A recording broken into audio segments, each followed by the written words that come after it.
So, we are still at our own apartment here in Malmö. So, and it has been working out, but it worked out pretty well. We've only been indoors, I and Ro, that is, simply because of my problem with my heart. As I faint so often, I don't want to go downstairs carrying her. I don't carry her at all. In fact, which is quite frustrating for both of us because she loves to be carried around. But I hope that will soon be fixed. As soon as I had my operation, I'm gonna carry her a lot. Oh, and she keeps sneezing.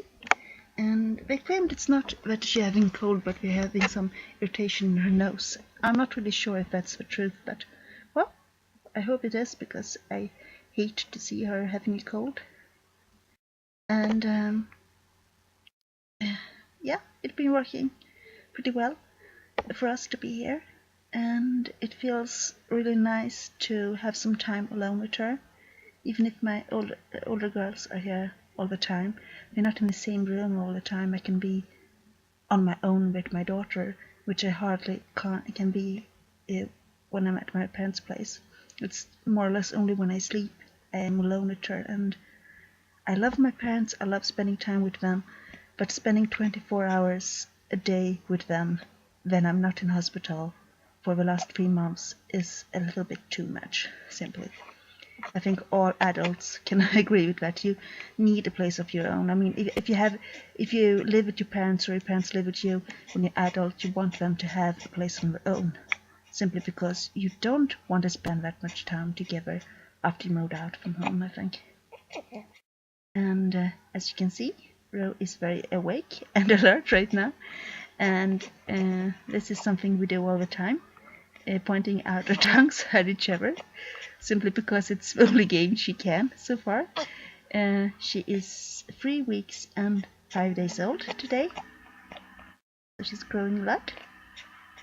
And as you can see, she tried to grab things. I think she tried to grab the webcam right now, but she don't really know how to, and she has no idea how far away things are, so she just waves her hands in the air and do this with her mouth when she tries to taste something and it's too far away from her. But if it's within reach, she grabs things and puts them in her mouth, and it seems so far she liked all tastes of things she'd been able to put in her mouth, but I try to keep it to a minimum because I don't want her to put something harmful in her mouth. Or even if it's not harmful, you don't really know what everything or what materials all materials contains and so on, and you don't, I mean, plastic things and so on. Sometimes I'm not really sure what's okay and not okay to put in her mouth.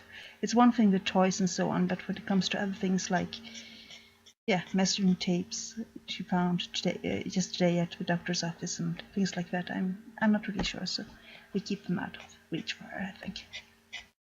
And it seems like she's not really happy with the situation anymore, so I guess this is it from today. But I thought it was nice to show her when she's awake, because most of the time when she's awake I just want to spend time with her and talk to her and interact with her, because I think it's important that you do, and not just put a webcam in her face like this. But I think it's okay to do it once in a while too. Don't you think so, Ro? I think so. I think she agrees. Bye, and thanks for watching.